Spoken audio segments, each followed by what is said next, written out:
Hi, ಎಲ್ರಿಗೂ ನಮಸ್ಕಾರ. Sharath Kumar YouTube ಚಾನಲ್ಗೆ ಸ್ವಾಗತ.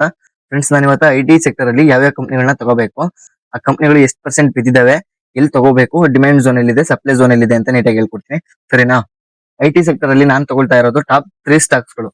ಟಾಪ್ 3 ಸ್ಟಾಕ್ ಬಿಟ್ಟು ಬೇರೆ ಯಾವನು ತಗೊಂತಾ ಇಲ್ಲ. ಮೊದಲನೇದಾಗಿ TCS, ಎರಡನೇದು ಇನ್ಫೋಸಿಸ್, ಮೂರನೇದು HCL ಟೆಕ್. ನಾನು ಯಾಕೆ ಈ ಕಂಪ್ನಿಗಳನ್ನ ತಗೊಂತಾ ಇದೀನಿ ಅಂತ ಹೇಳಿದ್ರೆ, ನಾನು ಟ್ರೇಡಿಂಗ್ ಮಾಡ್ತಾ ಇರೋದು, ಇನ್ವೆಸ್ಟ್ಮೆಂಟ್ ಅಲ್ಲ, ಲಾಂಗ್ ಟರ್ಮ್ ಇನ್ವೆಸ್ಟ್ಮೆಂಟ್ ಮಾಡ್ತಾ ಇಲ್ಲ. ಫಂಡಮೆಂಟಲಿ ಸ್ಟ್ರಾಂಗ್ ಕಂಪ್ನಿಗಳನ್ನ ಬಾಟಮ್ ಅಲ್ಲಿ ತಗೊಂಡು ಟಾಪ್ ಅಲ್ಲಿ ಮಾರೋದು. ಇಷ್ಟೇ, ಜಾಸ್ತಿ ಅಂತ ತಲೆ ಕೆಡಿಸ್ಕೊಳಲ್ಲ. 15 ರಿಂದ 20% ಬಿತ್ತಾ ಫಂಡಮೆಂಟಲ್ ಸ್ಟ್ರಾಂಗ್ ಕಂಪ್ನಿ, ಒಂದು 20% ಆಡ್ ಮಾಡೋದು, ಮತ್ತೆ ಬಿತ್ತಾ ಮತ್ತೊಂದು 20% ಆಡ್ ಮಾಡೋದು. ಈ ರೀತಿ ಇನ್ವೆಸ್ಟ್ ಮಾಡ್ತಾ ಹೋಗೋದು. ಒಂದ್ ಮಿನಿಮಮ್ ಅಂದ್ರೂ ಕೂಡ 3 ರಿಂದ 4 ತಿಂಗಳು ಇಟ್ಕೋಬೇಕು. ಒಂದು ಪಾಯಿಂಟ್ ಬೈ ಮಾಡ್ಕೊಂಡು ಮ್ಯಾಕ್ಸಿಮಮ್ 1 ವರ್ಷ 2 ವರ್ಷ ಎಷ್ಟು ದಿನ ಬೇಕಾದ್ರೂ ನೀವು ಇಟ್ಕೋಬಹುದು. ನಿಮಗೆ ಎಷ್ಟು ಪರ್ಸೆಂಟೇಜ್ ಪ್ರಾಫಿಟ್ ಬೇಕೋ ಅಷ್ಟಕ್ಕೆ. TCS, TCS Tata consultancy services 9,13,000 ಕೊಟ್ಟಿದೆ ಮಾರ್ಕೆಟ್ ಕ್ಯಾಪ್. ಸ್ಟಾಕ್ ಪಿ 17 ಇದೆ. Return on equity, return on capital employed 63 ಇದೆ. ರಿಟರ್ನ್ ಆನ್ ಈಕ್ವಿಟಿ 52 ಇದೆ. ಚೆನ್ನಾಗಿದೆ, ಒಳ್ಳೆ ಕಂಪ್ನಿನೇ. ಪ್ರಮೋಟರ್ಸ್ ಹೋಲ್ಡಿಂಗ್ 71% ಇದೆ. ಇದನ್ನೆಲ್ಲ ನೋಡ್ಕೊಳ್ಳಿ, ನಾನು ಜಾಸ್ತಿ ಏನು ನೋಡಿಲ್ಲ.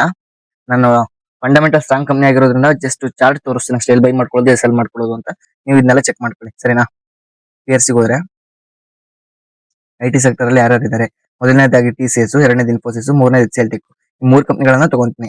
ಒಂದು ಇಂಡಸ್ಟ್ರಿಯಲ್ಲಿ ಟಾಪ್ 3 ಕಂಪ್ನಿಗಳನ್ನ ಮಾತ್ರ ತಗೊಂತಾ ಇದೀನಿ. ಬಹಳ ಕಂಪ್ನಿ ತಗೊಳಕ್ ಹೋಗ್ಲೇಬಾರ್ದು. ನಾವು ತಗೊಳ್ಳೋ ಕಂಪ್ನಿಗಳು ಟಾಪ್ 10 ಒಳಗಡೆ ಇರಬೇಕು. ತುಂಬಾ ಫಂಡಮೆಂಟಲ್ ಸ್ಟ್ರಾಂಗ್ ಆಗಿರ್ಬೇಕು. ತುಂಬಾ ಚೆನ್ನಾಗಿರ್ಬೇಕು ಕಂಪ್ನಿಗಳು. ಮಾರ್ಕೆಟ್ ಕ್ಯಾಪ್ 9 ಲಕ್ಷ ಕೋಟಿ ಇದೆ. TCS, ಇನ್ಫೋಸಿಸ್ 5 ಲಕ್ಷ ಕೋಟಿ ಇದೆ. HCL ಟೆಕ್ ಹತ್ರ 4 ಲಕ್ಷ ಕೋಟಿ ಇದೆ. ನನಗೆ ಅನಿಸ್ತಾ ಇದೆ ಸ್ಟ್ರಾಂಗ್ ಕಂಪ್ನಿ, ಫಂಡಮೆಂಟಲ್ ಸ್ಟ್ರಾಂಗ್ ಇದಾವೆ ಅಂತ ಅನಿಸ್ತಾ ಇದೆ ನನಗೆ. ಹಾಗಾಗಿ ಈ ಕಂಪ್ನಿಗಳನ್ನ ತಗೊಂತಾ ಇದೀನಿ. ಆದಷ್ಟು ಮಂತ್ಲಿ ಕ್ಯಾಂಡಲ್ ಅಲ್ಲಿ ನೋಡ್ತೀನಿ, ಡೈಲಿ ಕ್ಯಾಂಡಲ್ ಅಲ್ಲಿ ನೋಡಲ್ಲ. ಯಾಕಂದ್ರೆ ಮಂತ್ಲಿಯಲ್ಲಿ ನನಗೆ ತುಂಬಾ ಕ್ಲಾರಿಟಿ ಆಗಿ ಸಿಗುತ್ತೆ ಮಾರ್ಕೆಟ್ ಎಷ್ಟು ಬಿದ್ದಿದೆ, ಎಷ್ಟು ಹೋಗುತ್ತೆ ಅಂತ. ಹತ್ರ TCS 50% ಬಿದ್ದಿದೆ. ಈ ಪಾಯಿಂಟ್ ಅಲ್ಲಿ ಬೈ ಮಾಡ್ಕೊಳ್ಳಿ. ಎಂಟೈರ್ ಅಮೌಂಟ್ ಹಾಕಕ್ ಹೋಗ್ಬೇಡಿ. ಒಂದು 20% ಇಲ್ಲ 30% ಹಾಕೊಳ್ಳಿ. ಇನ್ನೂ ಬಿದ್ರೆ ಇನ್ನೂ ಸ್ವಲ್ಪ ಹಾಕೊಳ್ಳಿ. ಆಲ್ರೆಡಿ 50% ಬಿದ್ದಿರೋದ್ರಿಂದ ನೆಕ್ಸ್ಟ್ ಇಲ್ಲಿ ಬೀಳೋ ಚಾನ್ಸಸ್ ಇಲ್ಲ ಅಂತ ಅನ್ಕೊಂಡಿದೀನಿ. ಯಾರಿಗ್ ಗೊತ್ತು, ಬಿದ್ರೆ ಬೀಳ್ಬೋದು. ಹಾಗಾಗಿ ಒಂದು 40% ಅಮೌಂಟ್ ಹಾಕೊಳ್ಳಿ. ಇಲ್ಲಿಂದ ಒಂದು 20 to 25% ಬಂದ ತಕ್ಷಣ ಎಕ್ಸಿಟ್ ಆಗ್ಬಿಡಿ. 15 ರಿಂದ 20% ಬಂದ ತಕ್ಷಣ ಎಕ್ಸಿಟ್ ಆಗಿ ಸಾಕು. ಜಾಸ್ತಿ ಎಕ್ಸ್ಪೆಕ್ಟ್ ಮಾಡಕ್ ಹೋಗ್ಬಿಡಿ. ನಿಮಗೆ ಕಾನ್ಫಿಡೆನ್ಸ್ ಇದ್ದು ಇದು ಮೇಲೆ ಹೋಗೇ ಹೋಗುತ್ತೆ ಅಂತ ಅನ್ಸಿದ್ರೆ ಬಿಡಿ. 1 ವರ್ಷ 2 ವರ್ಷ ಬಿಡಿ. ಮತ್ತೆ ಅದೆಲ್ಲಿ ಬಿದ್ದಿತ್ತೆ ಅಲ್ವಾ, ಅದೇ ಆಲ್ ಟೈಮ್ ಆಗೋದ್ರು ಕೂಡ 80% ಪ್ರಾಫಿಟ್ ಸಿಗೋ ಚಾನ್ಸಸ್ ಇರುತ್ತೆ. ಹಾಗಾಗಿ ಯಾವಾಗ ಫಂಡಮೆಂಟಲಿ ಸ್ಟ್ರಾಂಗ್ ಕಂಪ್ನಿಗಳು ಬಾಟಮ್ ಅಲ್ಲಿ ಸಿಗ್ತಾವೋ ಇಟ್ಕೊಂಡ್ಬಿಡಿ, ತಗೊಳ್ಳಿ. ಎಲ್ಲ ದುಡ್ಡು ಒಂದೇ ಸಲ ಹಾಕಕ್ ಹೋಗ್ಬೇಡಿ. ಸ್ವಲ್ಪನೇ ಹಾಕಿ ಬಾಟಮ್ ಅಲ್ಲಿ ತಗೊಳ್ಳಿ. ಟಾಪಿಗೆ ಹೋದ್ಮೇಲೆ ಸೆಲ್ ಮಾಡಿ, ಸರಿನಾ? ಚೆನ್ನಾಗಿದೆ ಅನಿಸ್ತಾ ಇದೆ TCS. ನೋಡಿ ಯಾವ ರೀತಿ ಅದು ಪರ್ಫಾರ್ಮ್ ಆಗಿದೆ ಅಂತ ನೋಡಿ. ಚಾರ್ಟ್, ಲಾಂಗ್ ಟರ್ಮ್ ಚಾರ್ಟ್ ಹಾಕೊಂಡು ನೋಡಿ. ಒಂದೊಂದ್ಸಲ 50%, 60%, 70% ಎಲ್ಲ ಮಾರ್ಕೆಟ್ ಬಿದ್ದಿರುತ್ತೆ. ಅದನ್ನೆಲ್ಲ ನೋಡಿದ್ರೆ ನಿಮಗೆ ಗೊತ್ತಾಗುತ್ತೆ, ಮಾರ್ಕೆಟ್ ಇಷ್ಟು ಬಿದ್ರು ಕೂಡ ರಿಟರ್ನ್ ಸಿಕ್ಕಿದೆ ವಾಪಸ್ಸು. ಚೆನ್ನಾಗಿ ಬಿದ್ದಿದೆ ಅವಾಗ. ಅದು 2007 ಇಂದ 9 ವರೆಗೂ ಮತ್ತೆ ಮಾರ್ಕೆಟ್ ಮೇಲೆ ಬಂದಿದೆ. ಅದೇ ರೀತಿ ಐಟಿ ಸೆಕ್ಟರ್ ಏನ್ ಮುಚ್ಚೋಗಲ್ಲ. ಒಳ್ಳೆ ಚೆನ್ನಾಗಿದೆ, ಒಳ್ಳೆ ಬಾಟಮ್ ಅಲ್ಲಿ ಇದೆ. ತಗೊಳ್ಳಿ, ಎಂಟಲ್ಲಿ ತಗೊಂಡು ಒಂದು ಮಿನಿಮಮ್ ಅಂದ್ರೂ ಕೂಡ 3 ರಿಂದ 4 ತಿಂಗಳು ಬಿಡಿ. ಒಂದು 15 ರಿಂದ 20% ಸಿಕ್ಕಿದ ತಕ್ಷಣ ಎಕ್ಸಿಟ್ ಆಗಿ, ಸರಿನಾ? ಒಳ್ಳೆ ಚೆನ್ನಾಗಿದೆ ಕಂಪ್ನಿ TCS. ಇನ್ನೊಂದ್ಸಲ ಹೇಳ್ತಾ ಇದೀನಿ ಕೇಳಿ. ಮಿನಿಮಮ್ ಅಂದ್ರೂ ಕೂಡ 3 ರಿಂದ 4 ತಿಂಗಳು ಹೋಲ್ಡ್ ಮಾಡ್ಲೇಬೇಕು ಈ ಪಾಯಿಂಟ್ ಅಲ್ಲಿ ತಗೊಂಡು. ಕೆಳಗೆ ಬಿದ್ರೆ ಇನ್ನೂ ಸ್ವಲ್ಪ ಅಮೌಂಟ್ ಆಡ್ ಮಾಡಬೇಕು. ಸರಿ, ಎರಡನೇ ಕಂಪ್ನಿ ಇನ್ಫೋಸಿಸ್.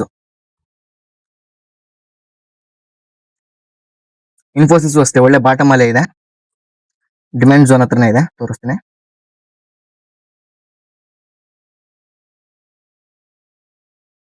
ಇಲ್ಲಿ ನೋಡಿ, ಡಿಮ್ಯಾಂಡ್ ಝೋನ್ ಒಂದ್ಸಲ ಬಿತ್ತು, ಮತ್ತೆ ಮೇಲೆ ಹೋಗಿದೆ, ಮತ್ತೆ ಬಿದ್ದಿದೆ. ಅದೇ ಡಿಮ್ಯಾಂಡ್ ಝೋನ್ ಬಿದ್ದಿದೆ. ಹತ್ರ 30 ರಿಂದ 35% ಬಿದ್ದಿದೆ ಮಾರ್ಕೆಟ್ ಆಲ್ ಟೈಮ್ ಹೈ ಇಂದ. ಹಾಗಾಗಿ ಒಳ್ಳೆ ಚೆನ್ನಾಗಿ ಬಿದ್ದಿದೆ ಮಾರ್ಕೆಟ್. ಈ ಟೈಮ್ ಅಲ್ಲಿ ಐಟಿ ಸೆಕ್ಟರ್ ಬೈ ಮಾಡ್ಕೊಳ್ಳಿ. ಸುಮ್ಮನೆ ಇನ್ನೂ ಬೀಳುತ್ತೆ ಅಂತ ಕಾಯ್ಕೊಂಡು ಕೂತ್ಕೋಬೇಡಿ.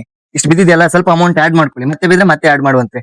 ನೋಡಿ, ಈಗ ಏನ್ ಬಿದ್ದಿದೆಯೋ ಅಲ್ಲಿಂದ ಕೂಡ ವಾಪಸ್ಸು ಅದು ಎಲ್ಲಿಂದ ಬಿದ್ದಿತ್ತು ಅಲ್ಲಿಗೆ ಹೋದ್ರು ಕೂಡ 50% ರಿಟರ್ನ್ ಸಿಗುತ್ತೆ. 2 ವರ್ಷನೇ ತಗೊಳ್ಳಿ ಬಿಡಿ. 2 ವರ್ಷಕ್ಕೆ 50% ರಿಟರ್ನ್, ವರ್ಷಕ್ಕೆ 20-25% ರಿಟರ್ನ್ ಸಿಕ್ತು, ಸಾಕಲ್ವಾ? ಒಂದ್ ಒಳ್ಳೆ ಬಿಸ್ನೆಸ್ ಮ್ಯಾನ್ ಯಾವ ರೀತಿ ಥಿಂಕ್ ಮಾಡ್ತಾನೆ ಅಂತ ಹೇಳಿದ್ರೆ, ವರ್ಷಕ್ಕೆ 25 ರಿಂದ 30% ಸಿಕ್ಕಿದ್ರೆ ನನಗೆ ಸಾಕು, ಅದಕ್ಕಿಂತ ಜಾಸ್ತಿ ಬೇಡ ಅಂತ ಥಿಂಕ್ ಮಾಡ್ತಾನೆ. ಗ್ಯಾಮ್ಲರ್ ಯಾವ ರೀತಿ ಥಿಂಕ್ ಮಾಡ್ತಾನೆ ಅಂತ ಹೇಳಿದ್ರೆ, ದಿನಕ್ಕೆ 10% ಸಿಕ್ಕಿದ್ರು ಕೂಡ ನನಗೆ 15% ಬೇಕು, 20% ಬೇಕು ಅಂತ ಥಿಂಕ್ ಮಾಡ್ತಾನೆ. ಆ ರೀತಿ ಬೇಡ. ವರ್ಷಕ್ಕೆ 25 ರಿಂದ 30% ಸಿಕ್ಕಿದ್ರೆ ಸಾಕು, ಅಷ್ಟರಲ್ಲೇ ಇರ್ಬೇಕು ನೀವು. ಓಕೆ, ಒಳ್ಳೆ ಬಾಟಮ್ ಅಲ್ಲೇ ಇದೆ. ಈ ಪಾಯಿಂಟ್ ಅಲ್ಲಿ ತಗೊಳ್ಳಿ. ಒಂದು 15 ರಿಂದ 20% ಸಿಕ್ಕಿದ್ರೆ ಸಾಕು ನಿಮಗೆ 3 ರಿಂದ 4 ತಿಂಗಳೊಳಗೆ. ಇಲ್ಲಿ ಎಕ್ಸಿಟ್ ಆಗಿ ಮತ್ತೆ ಬೇರೆ ಸ್ಟಾಕಿಗೆ ಹೋಗಿ. ಒಳ್ಳೆ ಚೆನ್ನಾಗಿದೆ, ಒಳ್ಳೆ ಕಂಪ್ನಿ ಇನ್ಫೋಸಿಸ್. ಒಳ್ಳೆ ಬಾಟಮ್ ಅಲ್ಲೇ ಸಿಕ್ಕಿದೆ. ನೆಕ್ಸ್ಟ್ TCS, ಇನ್ಫೋಸಿಸ್ ಆಯ್ತು, HCL ಟೆಕ್. ನಾನು ಯಾಕೆ 3 ಕಂಪ್ನಿ ತಗೊಂಡಿದ್ದೀನಿ ಅಂತ ಹೇಳಿದ್ರೆ, ನನಗೆ ಐಟಿ ಸೆಕ್ಟರ್ ಅಲ್ಲಿ ತುಂಬಾ ಆಪ್ಷನ್ ಇದಾವೆ, ತುಂಬಾ ಕಂಪ್ನಿಗಳಿವೆ. ನನಗೆ ಬೇರೆ ಯಾವುದೂ ಬೇಡ. ಈ ಮೂರೇ ಕಂಪ್ನಿ ಸಾಕು, Infosys, H C L tech, TCS. ಈಗ ಚೆನ್ನಾಗಿ ಬಿದ್ದಿದೆ, ಬಾಟಮ್ ಅಲ್ಲೇ ಸಿಕ್ಕಿದಾವೆ, ಬಾಟಮ್ ಅಲ್ಲಿ ತಗೊಳ್ಳೋದು, ಟಾಪ್ ಅಲ್ಲಿ ಮಾರೋದು. ನಾನು ಯಾವ್ದಾದ್ರು ಸಣ್ಣ ಪುಟ್ಟ ಕಂಪ್ನಿಗಳನ್ನ ತೋರಿಸ್ತಾ ಇಲ್ಲ, ಇಂಡಿಯಾದಲ್ಲಿ ಟಾಪ್ ಕಂಪ್ನಿಗಳು, ದೊಡ್ಡ ದೊಡ್ಡ ಕಂಪ್ನಿಗಳು. ಇದು ಅಷ್ಟೇ ಒಳ್ಳೆ ಬಾಟಮ್ ಅಲ್ಲೇ ಇದೆ. ಡಿಮ್ಯಾಂಡ್ ಝೋನ್ ಅಲ್ಲೇ ಇದೆ. ಸ್ವಲ್ಪ ಮೇಲೆ ಹೋಗಿದೆ, ಈಗ ಒಂದು 6% ಮೇಲೆ ಹೋಗಿದೆ, 6 to 8%. ಒಳ್ಳೆ ಚೆನ್ನಾಗಿದೆ, ತಗೊಳ್ಳಿ. ಇದು ಕೂಡ ಅಷ್ಟೇ ಈ ರೇಂಜಿಗೆ ಹೋಯ್ತು ಅಂದ್ರೂ ಕೂಡ ಒಂದು 3 ರಿಂದ 4 ತಿಂಗಳೊಳಗೆ 15 ರಿಂದ 20% ಸಿಕ್ಕ ತಕ್ಷಣ ಎಕ್ಸಿಟ್ ಆಗ್ಬೋದು. ಇಲ್ಲ ನಾನು ಒಂದ್ 2 ವರ್ಷ ಬಿಡ್ತೀನಿ ಅಂದ್ರೂ ಕೂಡ ನಿಮಗೆ ಏನ್ ಬಿದ್ದಿದೆಯಲ್ವಾ, ಅಲ್ಲಿಗೆ ಹೋದ್ರು ಕೂಡ 30-35% ಸಿಗುತ್ತೆ, ಸಾಕಲ್ವಾ? ಬೆಸ್ಟ್ ರಿಟರ್ನ್, ಚೆನ್ನಾಗಿದೆ. ನಾನು ವೀಕ್ಲಿಯಲ್ಲಿ ತೋರಿಸ್ತಾ ಇಲ್ಲ, ಡೈಲಿಯಲ್ಲಿ ತೋರಿಸ್ತಾ ಇಲ್ಲ, ನಾನು ಮಂತ್ಲಿಯಲ್ಲಿ ತೋರಿಸ್ತಾ ಇರೋದು.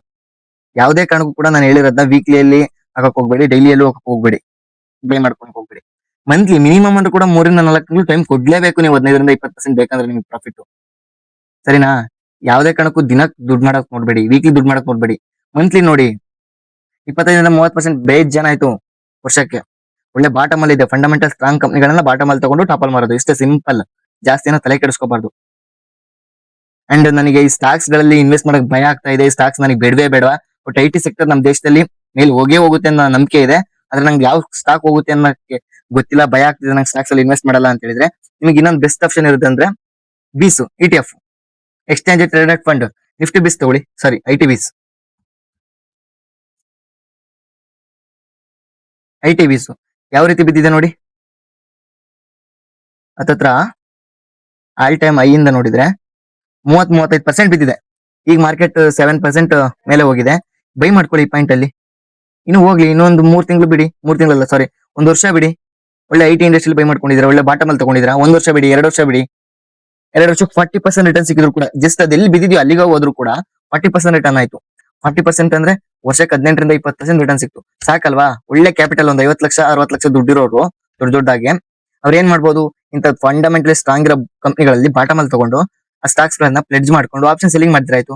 ಆಪ್ಷನ್ ಸೆಲ್ಲಿಂಗ್ ಅಲ್ಲಿ ಮಂತ್ಲಿ 1% ಮಾಡಿದ್ರು ಕೂಡ ವರ್ಷಕ್ಕೆ 12%, ಸ್ಟಾಕ್ಸ್ ಗಳಲ್ಲಿ 18 ರಿಂದ 20% ತೆಗೆದ್ರು ಕೂಡ ವರ್ಷಕ್ಕೆ ಅದೊಂದು 12% ಆಪ್ಷನ್ ಸೆಲ್ಲಿಂಗ್ ಇಂದ.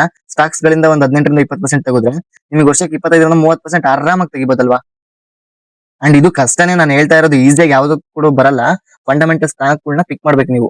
ಇಲ್ಲ ನಾನು ವರ್ಷಕ್ಕೆ 100% ಮಾಡ್ತೀನಿ, 200% ಮಾಡ್ತೀನಿ ಅಂತ ಹೇಳಿದ್ರೆ ಸಾಧ್ಯನೇ ಇಲ್ಲ. ಮಾಡ್ಬೇಕಷ್ಟೇ. ಚೆನ್ನಾಗಿದೆ IT ಬೀಸು, ಬಾಟಮ್ ಅಲ್ಲಿ ತಗೊಳ್ಳಿ. ಅಕಸ್ಮಾತ್ ಇನ್ನೂ ಬಾಟಮ್ ಅಲ್ಲಿ ಬಿತ್ತಾ, ಇನ್ನೂ ಆಡ್ ಮಾಡ್ಕೊಂತ ಹೋಗಿ. IT ಇಂಡಸ್ಟ್ರಿ ಯಾವತ್ತೂ ಕೂಡ ನಮ್ಮ ಇಂಡಿಯಾದಲ್ಲಿ ಮುಚ್ಚಲ್ಲ ಅಂತ ಗೊತ್ತಿದೆ, ಮೇಲ್ ಬಂದೇ ಬರುತ್ತೆ ಅಂತ ಕಾನ್ಫಿಡೆನ್ಸ್ ಇದೆ. ಅಂಡ್ ನಾನು ಏನ್ ಹೇಳ್ತಾ ಇದೀನಿ, ಯಾವ್ದು ಕೂಡ ಬೈಲೆನ್ಸ್ ಅಂಡ್ ರೆಕಮೆಂಡೇಶನ್ ಅಂತ ತಿಳ್ಕೊಬೇಡಿ. ನನಗೆ ಅನ್ಸಿದ್ದ ನಾನು ಹೇಳ್ತಾ ಇದ್ದೀನಿ. ನೀವು ಕೂಡ ಅಷ್ಟೇ, ಫಂಡಮೆಂಟಲ್ ಸ್ಟ್ರಾಂಗ್ ಇರೋ ಕಂಪ್ನಿಗಳಲ್ಲಿ ಮಾತ್ರ ಇನ್ವೆಸ್ಟ್ ಮಾಡಬೇಕು. ಬಾಟಮ್ ಅಲ್ಲಿ ತಗೋಬೇಕು, ಟಾಪ್ ಅಲ್ಲಿ ಮಾರಬೇಕು. ತುಂಬಾ ಜನ ಏನ್ ಮಾಡ್ತಾರೆ, ಟಾಪ್ ಅಲ್ಲಿ ತಗೊಂಡು ಬಾಟಮ್ ಅಲ್ಲಿ ಮಾರ್ತಾರೆ. ಆ ರೀತಿ ಮಾಡಬೇಡಿ. IT ಇಂಡಸ್ಟ್ರಿ ತುಂಬಾನೇ ಬಾಟಮ್ ಅಲ್ಲಿ ಇದೆ.